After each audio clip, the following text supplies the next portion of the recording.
Tuhan adalah gembalaku, takkan kekurangan aku. Saudara-saudari yang terkasih di dalam Kristus, selamat pagi. Salam jumpa lagi dalam Sabda Siap Saji pada pesta keluarga kudus Yesus, Maria, dan Yusuf. Jumat 30 Desember 2022. Marilah kita berdoa dalam nama Bapa, Putra, dan Roh Kudus. Amin. Allah yang Maha Baik, Engkau berkenan memberikan kepada kami keluarga kudus sebagai teladan yang unggul. Semoga kami meneladaninya dalam keutamaan hidup berkeluarga dan dalam cinta agar kami layak menikmati dengan penuh sukacita anugerah hidup abadi di dalam rumah-Mu.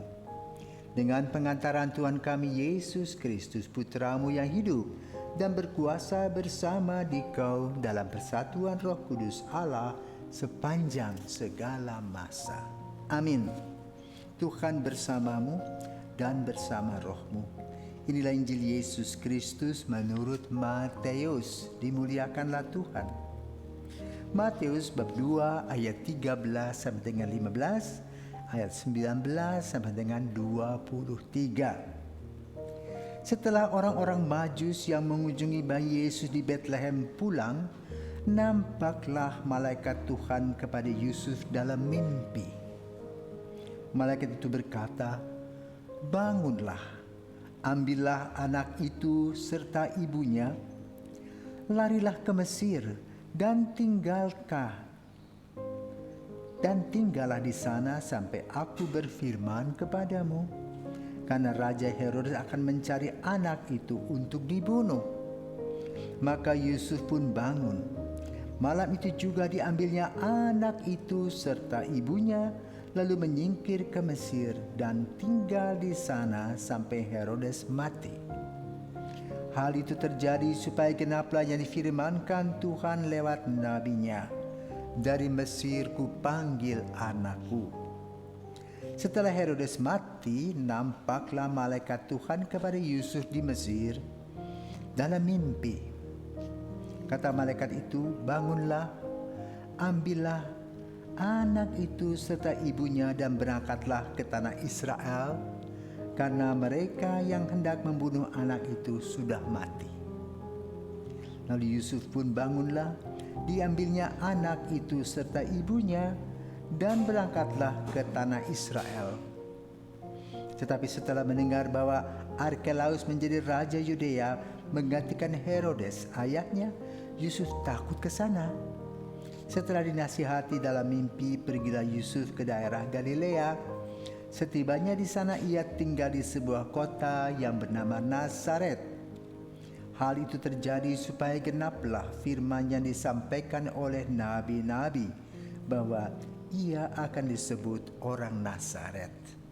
Demikianlah sabda Tuhan. Terpujilah Kristus. Saudaraku terkasih, kita semua mempunyai kenangan masa lalu, masa kanak-kanak. Sebagai anak yang baru lahir, terutama ketika baru berusia 2-3 tahun, banyak orang gemas, pengen cubit pipinya, pengen cium. Kenapa anak-anak umur sekian itu sedang kritis dengan bertanya, apa itu, apa ini, siapa dia, di manakah sekarang? Pertanyaan-pertanyaan kritis itu membuat gemas. Lalu juga perilaku-perilaku anak tersebut sedang lucu-lucunya. Demikian pula dengan bayi Yesus. Sebagai bayi, sedang lucu-lucunya di Betlehem. Dia menjadi tempat di mana orang datang berkunjung, bertemu dengan Yesus, bermain dengan dia, menggendong dia, dan sebagainya. Namun apa terjadi dengan situasinya?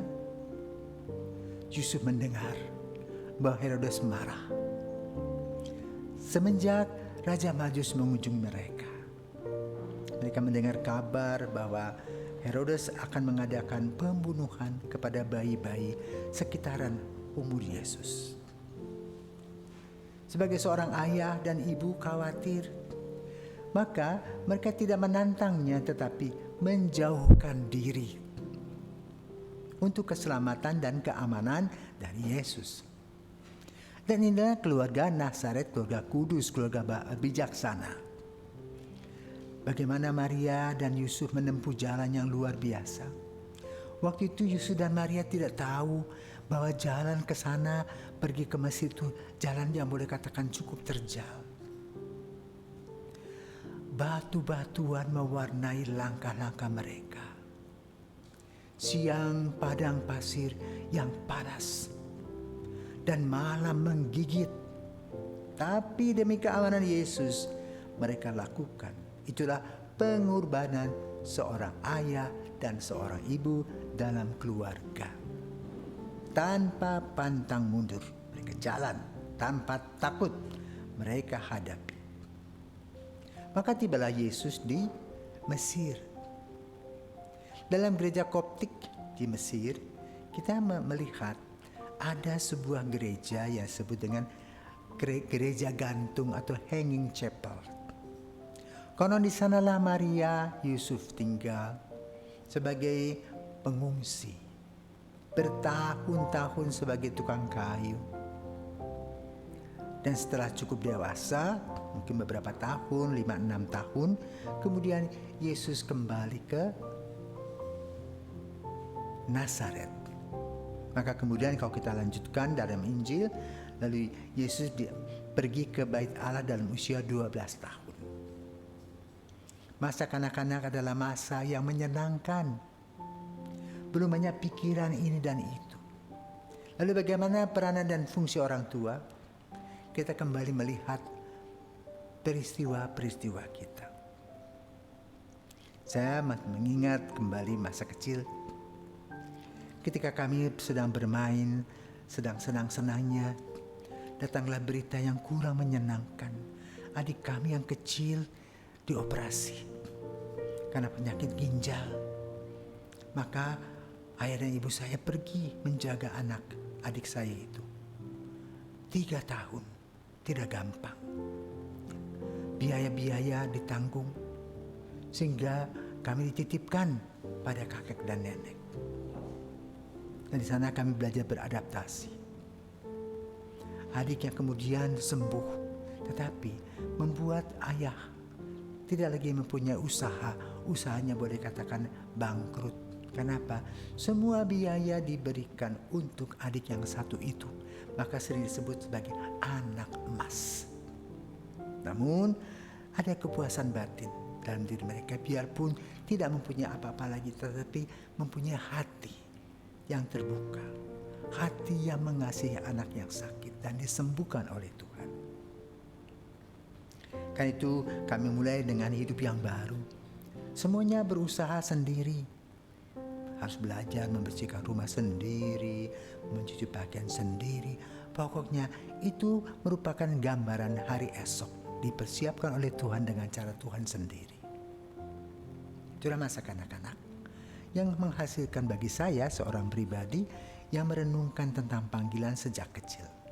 Ketika adik saya sakit dan ketika bagaimana kita menjenguk dia di rumah sakit, terkapar begitu saja. Tetapi kasih orang tua luar biasa dapat menyembuhkan adik saya ini. Nah, saudara, kembali kepada keluarga. Kita mempunyai contoh keluarga kudus, keluarga Nazaret. Di mana keluarga ini adalah keluarga yang bijaksana. Tahu di mana duduk, di mana berdiri. Tahu bagaimana mendampingi Yesus yang boleh katakan kritis. Sehingga pengalaman bersama dengan Yesus merupakan sebuah catatan tersendiri. Maria dan Yusuf pergi ke Bait Allah sebagai orang yang beriman. Tapi Yesus hilang, tidak kembali ke rumah, tidak ke Nazaret. tetapi tetap di Yerusalem berkumpul dengan para tua-tua, para ahli kitab dan membahas tentang kitab suci, dan itu mengagumkan orang tua. Maka kemudian Maria menegur Yesus. Yesus berkata, bukankah aku harus tinggal di rumah Bapakku? Nah, saudaraku terkasih, keluarga adalah penanam nilai-nilai kehidupan, di mana anak tahu benar dan salah, baik dan buruk, tahu bagaimana menghormati dan menghargai orang, tahu bagaimana belajar untuk menyesuaikan diri dengan situasi dan kondisi, dan belajar menjadi orang yang bijak, bisa menahan marah, bisa merenungkan tentang langkah-langkah selanjutnya dalam hidup ini. Penanaman nilai dalam keluarga tetap dibawa kemanapun pergi. Karena itu keluarga perlu menanamkan iman, harapan, dan kasih melalui kejujuran, disiplin, tanggung jawab, sehingga melahirkan kemandirian. Kalau orang tua telah menanamkan nilai-nilai yang luhur dan berhasil, maka orang tua merasa bangga dengan waktu yang Tuhan berikan. Karena apa? Telah digunakan dengan sungguh baik. Kita bersyukur mempunyai keluarga Nazaret, keluarga kudus yang memberikan contoh teladan. Tahu sebagai orang beriman harus berdoa, kapan harus pergi ke bait Allah, kapan harus berdoa di rumah, kapan harus mengimplikasikan iman, harapan, dan kasih dalam kehidupan nyata sehari-hari, sehingga Yesus tumbuh dan berkembang dalam kegembiraan dan kebahagiaan. Mari kita berdoa untuk keluarga kita masing-masing. Bersyukur kepada Tuhan karena kita pernah hidup dalam satu keluarga di mana ayah, ibu, adik, kakak kumpul bersama dan memasuki masa-masa kecil bersama-sama dengan sukaria dan gembira, bersama-sama menikmati berkat dan kasih Tuhan.